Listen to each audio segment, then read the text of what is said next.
Hello students, कैसे हो आप सब। मैं निशा वेलकम करती हूँ आपका अपने यूट्यूब चैनल में। लास्ट क्लास में हमने अपनी 7th यूनिट कंप्लीट की थी। आज हम स्टार्ट करने वाले हैं our new unit that is atoms and nuclei. So let's get started.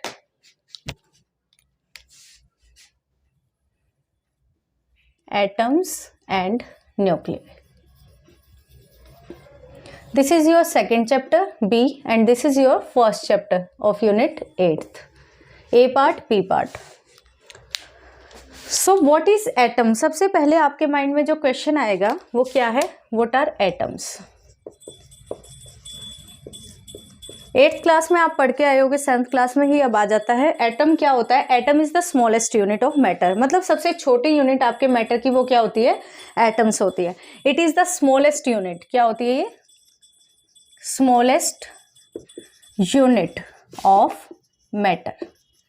सबसे छोटी चीज जो भी आपके पास प्रेजेंट है वो क्या है? एटम है। ठीक है, अब आपके पास जो है एटम को स्टडी करने के लिए, एटम का पूरा मॉडल स्टडी करने के लिए यहाँ पर 3 साइंटिस्ट आए। सबसे पहला साइंटिस्ट आपने पढ़ा होगा जे थॉमसन। ये मॉडल तो सबको आता ही होगा, J Thomson, Thomson's model of atom. जो सबसे पहले एटम के बारे में बताने के लिए आया वो साइंटिस्ट था जे थॉमसन। नेक्स्ट आया आपके पास रदरफोर्ड मॉडल। सेकंड साइंटिस्ट आया आपके पास Rutherford and the last scientist जो हम आज भी पढ़ते हैं वो है बोहर्स मॉडल ऑफ एटम। ये आपको पता होगा। अब आपके पास सिलेबस में क्या है? जे थॉमसन मॉडल नहीं है, सिर्फ आपको 2 मॉडल पढ़ने हैं एटम के अंदर, that is Rutherford, Bohr's model, और इसके बाद आपको लाइन स्पेक्ट्रम पढ़ना है। यही आपके पास जो है सिलेबस में है 2022 and 23। Okay, so let's get start with the Rutherford model of atom.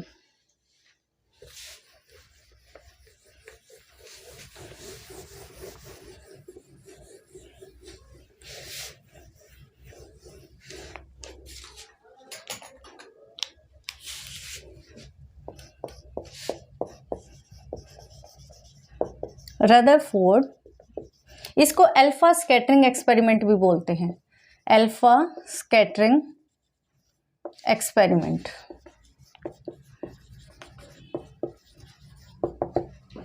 Why this model is called alpha scattering experiment? Because इसने इस मॉडल को स्टडी करने के लिए अल्फा रेज का यूज किया था। अब देखो इसके लिए एक्सपेरिमेंटल सेटअप क्या था। सबसे पहले इसने ली लेड कैविटी। ये आपके पास एक लेड की क्या है? कैविटी है। This is your lead cavity. इसके अंदर इसने एक सोर्स रखा। वो सोर्स आपके पास क्या हो सकता है? कोई भी हाईली रेडियो एक्टिव एलिमेंट, जैसे यूरेनियम हुआ, थोरियम हुआ, या फिर एक्टीनियम हुआ, रेडियम हुआ। इस टाइप के कोई भी सोर्स जो थे आपके पास हाईली रेडियो एक्टिव एलिमेंट्स होते हैं, हाईली रेडियो एक्टिव एलिमेंट्स, या फिर इनको बोल सकते हो आप हैवी मेटल्स।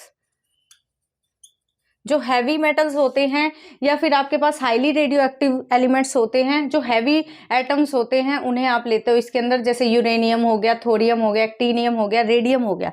इस टाइप के आप एटम्स को लेते हो इसके अंदर स्टडी करने के लिए, क्योंकि ये ऐसे रेडियो एक्टिव एलिमेंट्स होते हैं जो आपके पास क्या करते हैं? अल्फा रेज को एमिट करते हैं। Alpha rays are emitted by these elements. Uranium, thorium, actinium, radium, या फिर ट्रांस यूरेनिक एलिमेंट्स भी होते हैं आपके पास। तो उस तरह के आप कोई भी एग्जांपल स्टडी कर सकते हो कि यूरेनियम लिया है आपने जो कि अल्फा रेज को दे रहा है, वो सोर्स आपने लिया है, तो इसको आप बोलोगे ये है आपके पास source of alpha rays. Source of alpha rays. ठीक है, अब आपके पास नेक्स्ट इसने क्या किया? अब ये रेज जो हैं, ये रेज तो सारी डायरेक्शंस में जाएंगी, इनको एक पर्टिकुलर डायरेक्शन में लेने के लिए यहां पर लगाया गया है कोलीमेटर। क्या लगाया गया? कोलीमेटर, या फिर आप इसे बोल सकते हो slit. This is your collimator. ठीक है, ये आपके पास क्या था? कोलीमेटर था। नेक्स्ट आपके पास क्या होगा? अब ये रेज आगे तक जा रही है, ये रेज ऐसे एक डायरेक्शन में तो चली गई। अब आपके पास यहां पर इसने यूज किया है गोल्ड की फॉयल। गोल्ड की फॉयल थी जिसकी थिकनेस इसने ली 10⁻⁻8 मीटर। 10⁻⁻8 मीटर की जो इसने है गोल्ड की फॉइल यूज की। ये फॉइल किस चीज की थी? गोल्ड, गोल्ड फॉइल बोल सकते हो आप।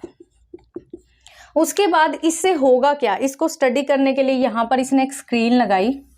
वो स्क्रीन थी आपके पास जिंक सल्फाइड। किसकी स्क्रीन थी? Zinc sulphide screen.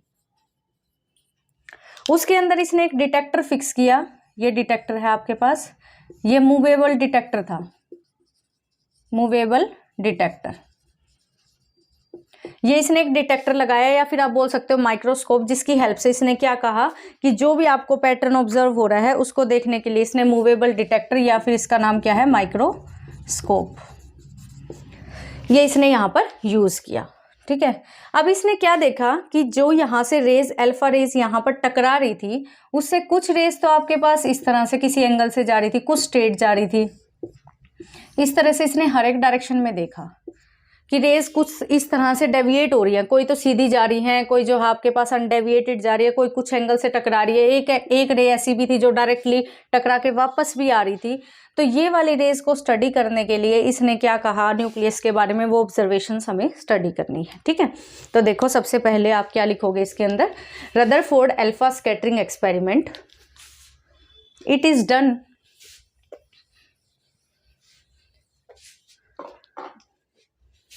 it is performed by, किसने परफॉर्म किया? ये Rutherford and his collaborators,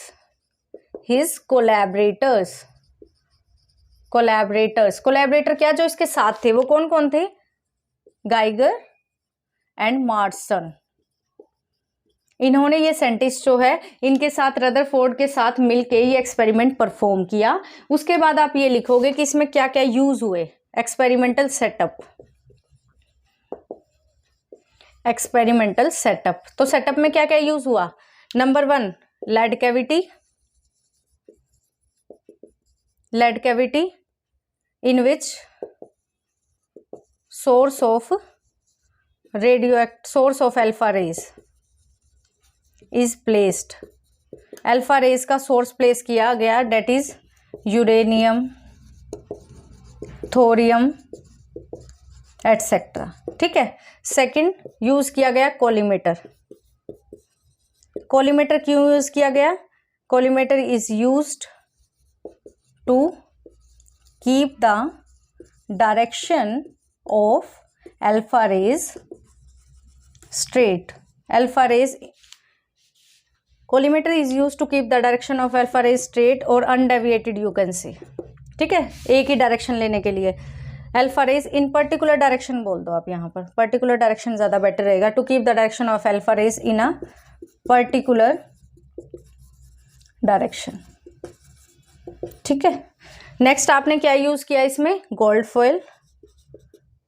foil of thickness, कितनी थिकनेस थी इसकी?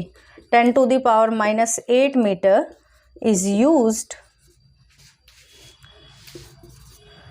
to study deviation with nucleus of gold। Gold का न्यूक्लियस जिसका एटॉमिक नंबर होता है 79, एटॉमिक नंबर भी लिख देना यहाँ पर 79 होता है गोल्ड का। ठीक है, उसके बाद लास्ट आप ये लिखोगे यहाँ पर zinc sulphide screen to study the observations with the help of detector, ठीक है, देखो क्या है, आपके पास रदरफोर्ड एक साइंटिस्ट थे जिसने क्या किया, एक सेटअप बनाया अपना कि एटम कैसा दिखता है, न्यूक्लियस कैसा होता है, उसको स्टडी करने के लिए रदरफोर्ड ने एक जो है अपना खुद का सेटअप बनाया। उसके अंदर एक लेड कैविटी ली।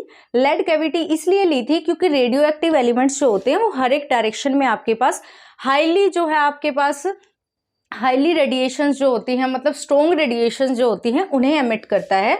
अब ये सारी डायरेक्शंस में ऐसे ही आप रेडियो एक्टिविटी नहीं है तो बॉम्ब हो जाएगा बिल्कुल, तो उसको अवॉइड करने के लिए उस सिचुएशन को इसने क्या कहा कि अगर जो एक्स्ट्रा रेडिएशंस होंगी अल्फा रेज की वो इसमें लेड कैविटी से एब्जॉर्ब हो जाएंगी, सो डैट कि इतना डेंजरस ना रहे ये सेटअप। इसीलिए उसने यहाँ पर लेड कैविटी के अंदर एक सोर्स रखा, वो यूरेनियम का हो सकता था, थोरियम का हो सकता था। वो इस तरह का सोर्स था जो अल्फा रेज को एमिट कर रहा था। ये यहाँ पर आ रही थी आपके पास अल्फा रेज। अब ये अल्फा रेज जो है गोल्ड फॉयल के साथ टकराई, कोलिमेटर की हेल्प से इनकी डायरेक्शन स्टेट की गई। उसके बाद जिंक सल्फाइड पे आपने देखा कैसा पैटर्न देखा, वो मैं अभी आपको बताऊंगी, और उसके बाद उसकी ऑब्जर्वेशंस क्या है वो आपको खुद लिखनी है, ठीक है। तो ये चारों पॉइंट मैंने एक्सपेरिमेंटल सेटअप के बता दिए हैं आपको। ये इसने परफॉर्म किया टू स्टडी, किस लिए परफॉर्म किया, to study the atom structure, या फिर जो स्ट्रक्चर ऑफ एटम है वो किस तरह की है, न्यूक्लियस को स्टडी करने के लिए, साइज ऑफ न्यूक्लियस को स्टडी करने के लिए यूज किया गया, ठीक है।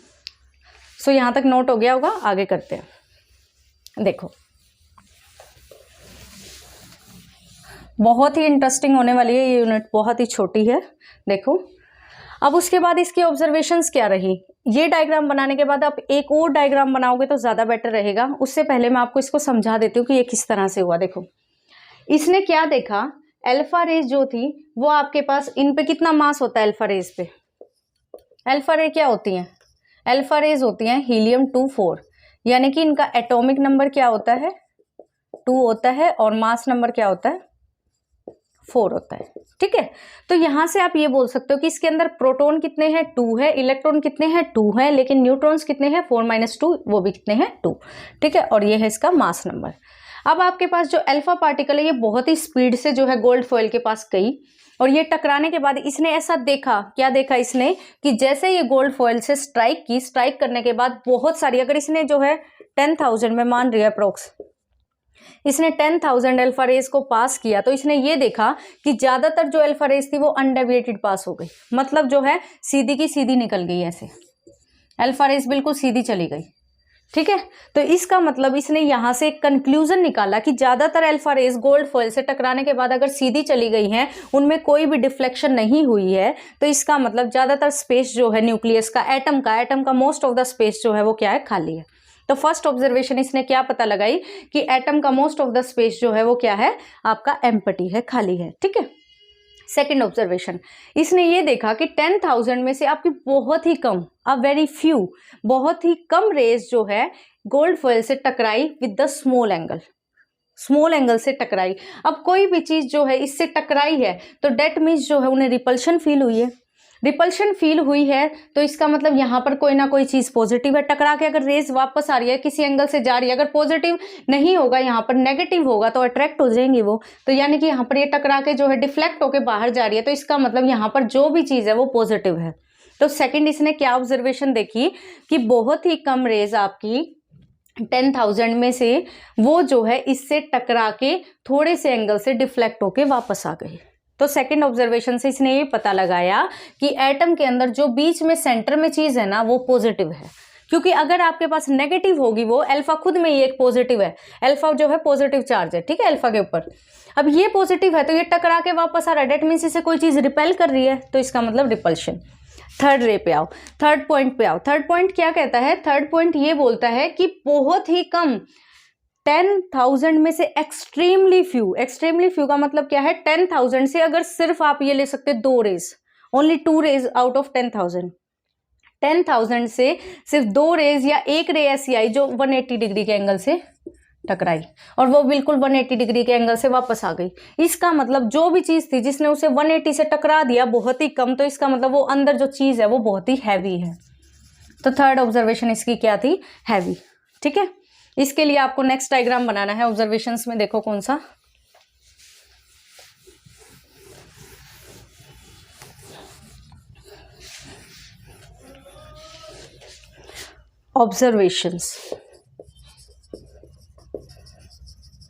ऑब्जर्वेशंस एंड कंक्लूजन्स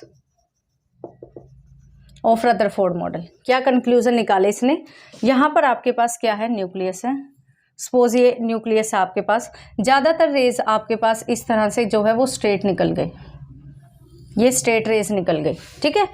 उसके बाद कुछ जो है वो थोड़े से एंगल से डिफ्लेक्ट हुई, लाइक दिस, इस तरह से ये एंगल डिफ्लेक्ट हो गई, कुछ रेज डिफ्लेक्ट होने के बाद ऐसे वापस आ गई।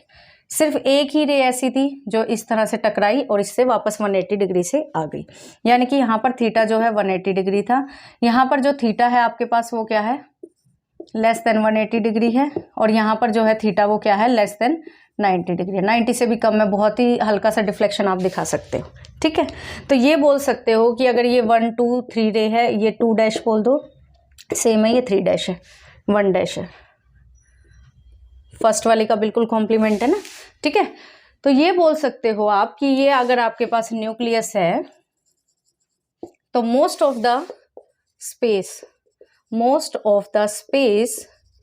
inside atom is empty because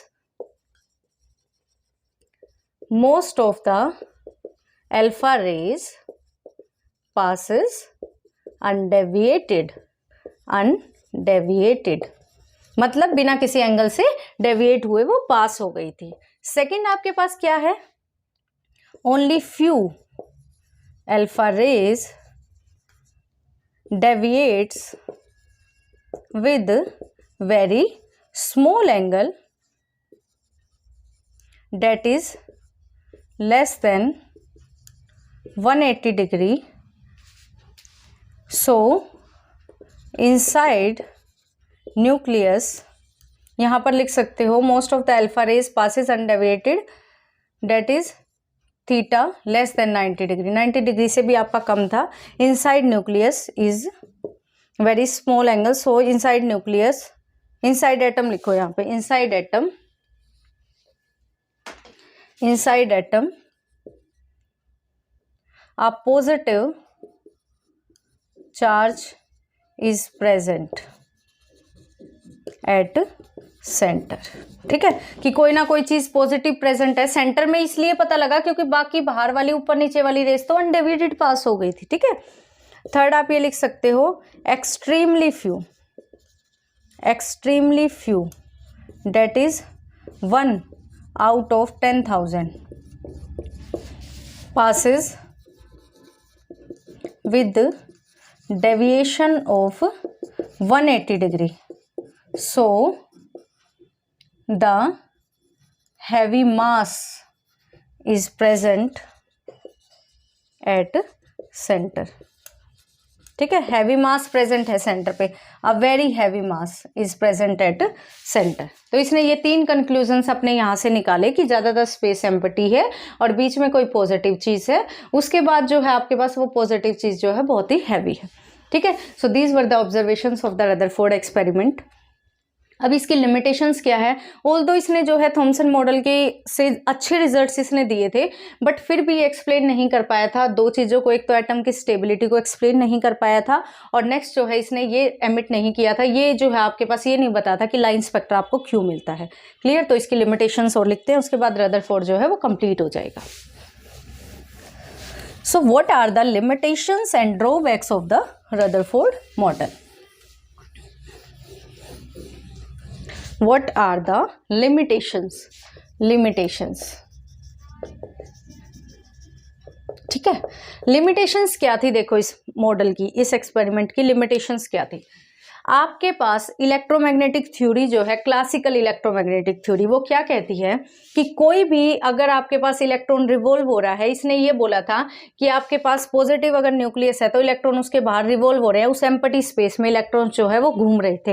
ये पॉइंट भी आप वहां पर ऐड कर सकते हो। ठीक है, अब अगर ये न्यूक्लियस है और इलेक्ट्रॉन इसके अराउंड रिवॉल्व कर रहे हैं, सपोज यहाँ पर इलेक्ट्रॉन है, ये रिवॉल्व कर रहा है, तो इलेक्ट्रोमैग्नेटिक थ्योरी ये भी तो बोलती है आपके पास 5th यूनिट कि अगर आपके पास इलेक्ट्रॉन रिवॉल्व कर रहा है तो वो एनर्जी को अपनी रेडिएट करेगा, किसकी फॉर्म में, इलेक्ट्रोमैग्नेटिक वेव्स की फॉर्म में। अब ये इलेक्ट्रॉन इस तरह से रिवॉल्व कर रहा था, इसकी एनर्जी अगर खत्म हो जाएगी तो अब ये सर्कल पूरा बड़ा थोड़ी बनेगा, अब ये सर्कल इससे थोड़ी कम रेडियस का बनेगा।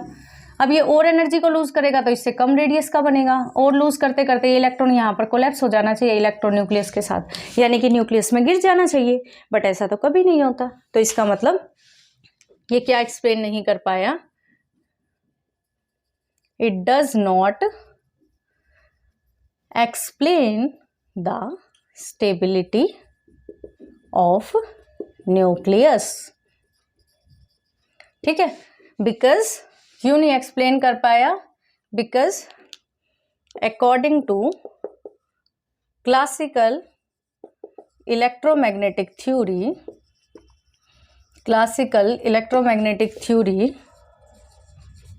a revolving electron revolving electron should emit electromagnetic waves,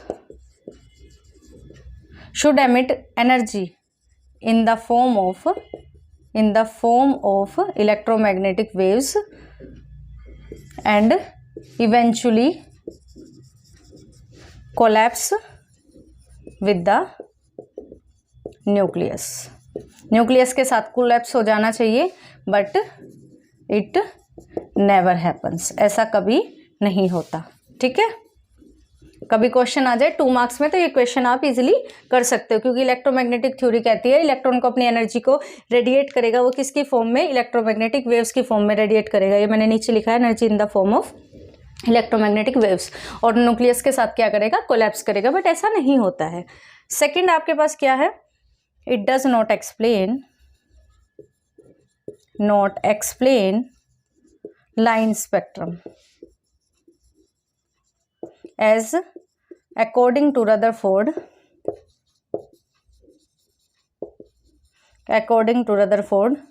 it should be continuous spectrum होना चाहिए था इसके अकॉर्डिंग, बट हमें कैसा मिलता है, but we observe line spectrum, हमें कैसा मिलता है, लाइन स्पेक्ट्रम मिलता है, जो कि एक्सप्लेन नहीं कर पाया था। तो ये 2 बेसिक जो है इसके ड्रॉबैक्स थे, इसकी लिमिटेशंस थी। तो ये रदरफोर्ड अल्फा स्कैटरिंग एक्सपेरिमेंट है। अगर आपसे खाली रदरफोर्ड मॉडल पूछा जाए, ऑफ न्यूक्लियस आ जाए, तो उस केस में आपको सिर्फ ये पॉइंट्स बताने, बट आप बाकी इसके बारे में जो है लिमिटेशंस वगैरह पूरा बताओ, क्वेश्चन की लेंथ देख लेना। अगर आप कर सकते हो तो पूरा ही एक्सप्लेन करना ज़्यादा बेटर रहेगा। ठीक है, तो ये आपके पास था रदरफोर्ड मॉडल। अब इसके अंदर सिर्फ एक टॉपिक और है, डिस्टेंस ऑफ क्लोजेस्ट अप्रोच, जो एज सच आपका जो है सिलेबस में मेंशन नहीं है, बट उससे न्यूमेरिकल आने के चांसेस है, तो उस टॉपिक को भी हम कवर अप करते हैं इसी क्लास में। ठीक है, let's start.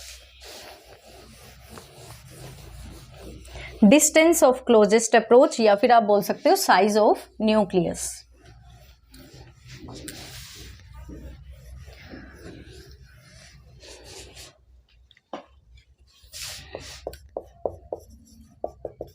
Distance of closest approach और न्यूक्लियस, साइज ऑफ न्यूक्लियस। ठीक है, देखो इसके लिए आपके पास पहले बेसिक अजम्पशंस है जो रदरफोर्ड ने ली थी। अजम्पशंस थी 3, वो क्या थी, फर्स्ट अजम्पशन देखो आपके पास क्या थी, साइज जो है न्यूक्लियस का वो बहुत ही स्मॉल था, was very small as compare to atom. Atom का साइज होता है 10⁻⁻10 मीटर, और न्यूक्लियस का साइज इसने लिया था 10⁻⁻15 मीटर। ये इसकी फर्स्ट ऑब्जर्वेशन थी कि जो साइज होता है आपके पास न्यूक्लियस का वो बहुत ही स्मॉल होता है आपके पास as compare to the size of nucleus. Second इसकी असम्पशन ये थी, both nucleus and alpha particle are taken as point charges.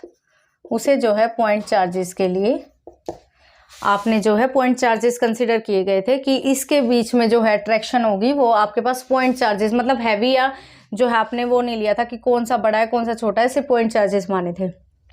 Next assumption ये ली थी, न्यूक्लियस का जो मोशन है वो नेग्लिजिबल लिया था। Motion of nucleus is taken as negligible. क्यों लिया गया था ये नेग्लिजिबल, ताकि आपके पास और ज़्यादा ये ना हो, कॉन्ट्राडिक्टरी ना हो कहीं पर भी, या फिर कॉम्प्लिकेशंस ना आए। आप ये बोलो अल्फा पार्टिकल भी मूव कर रहा है, साथ में न्यूक्लियस भी मूव कर रहा है, तो इससे जो है आपके पास कॉन्ट्राडिक्शन को हटाने के लिए आपका ऐसा लिया गया था कि motion of nucleus is taken as negligible. उसके बाद अब ये देखो क्लोजेस्ट अप्रोच क्या होता है, व्हाट इज क्लोजेस्ट अप्रोच। यहाँ से अल्फा पार्टिकल आ रहा है, यहाँ पर आपके पास जो है गोल्ड फॉयल रखी हुई है, ये क्या थी, पॉजिटिव थी। ये भी ये आपने पता लगा लिया कि इसका न्यूक्लियस पॉजिटिव था और ये भी पॉजिटिव थी। आप मुझे ये चीज बताओ, यहाँ से अल्फा पार्टिकल आ रहा है, ये पॉजिटिव आ रहा है, तो इसका मतलब इसके अंदर कौन सी स्पीड होगी, कौन सी एनर्जी होगी, काइनेटिक एनर्जी होगी मोशन की वजह से।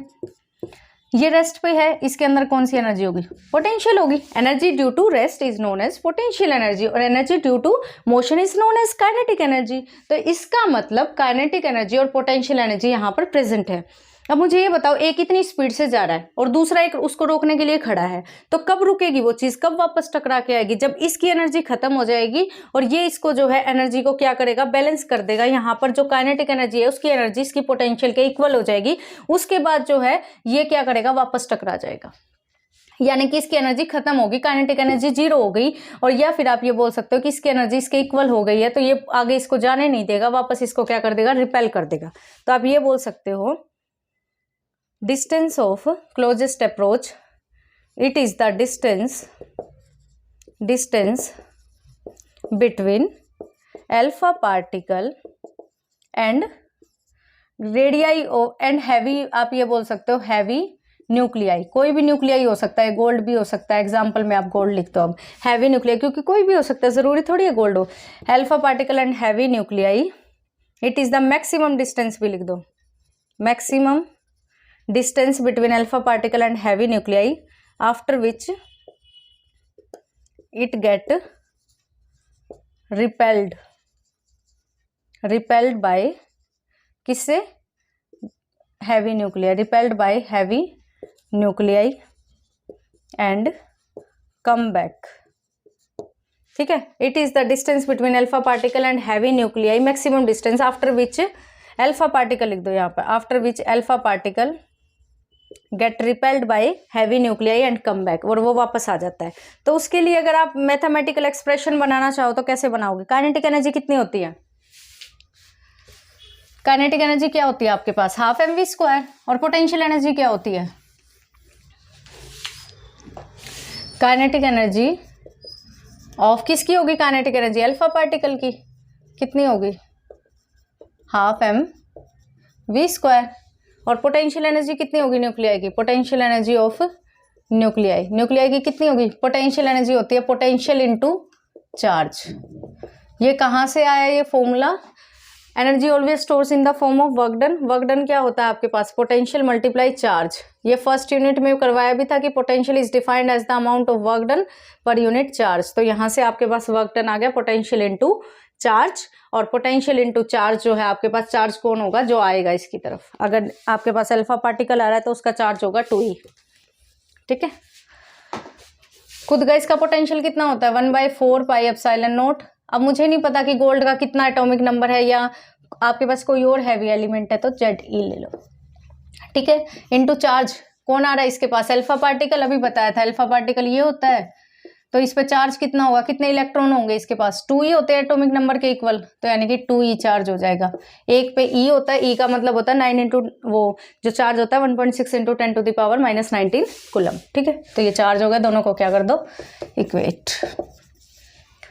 फ्रॉम इक्वेशन 1 एंड 2 कितना होगा, half mv square is equals to 1/4 pi epsilon naught Ze into 2e। यहाँ से आपको क्या निकालना, डिस्टेंस ऑफ क्लोजेस्ट अप्रोच, यहाँ पर ये r होगा, डिस्टेंस भी आता है ना नीचे। अब क्लोजेस्ट अप्रोच में मैंने मान लिया कि इस कितने डिस्टेंस के बाद जो है वापस आ रहा है, r नोट के बाद जो है वापस आ रहा है, यहाँ पर r नोट मान लो इसको। तो r नोट क्या हो गया आपके पास, distance of closest approach, cross multiply कर दूँ।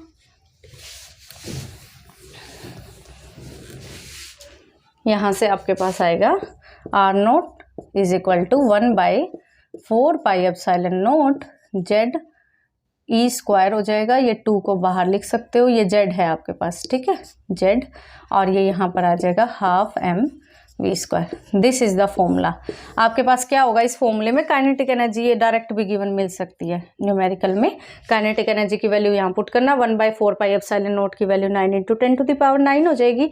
Z की वैल्यू जो भी आपको जो है एलिमेंट गिवन है, गोल्ड का गिवन है तो 79, हाइड्रोजन गिवन है तो 1, आप उसके अकॉर्डिंग पुट कर सकते हो। E की वैल्यू भी आप पुट कर सकते हो। तो ये सारे पैरामीटर आपको गिवन होंगे, डिस्टेंस ऑफ क्लोजेस्ट अप्रोच आप फाइंड आउट कर सकते हो। R क्या है, डिस्टेंस है, ये हमने मान लिया कि r था, distance of closest approach. So this was complete about Rutherford. I hope you understand the video. If you find any doubts, then you can mention your doubts in the comment section. I will reply them. उसके बाद next class में हम पढ़ेंगे Bohr's model के बारे में. तब तक के लिए टेक केयर. Thank you.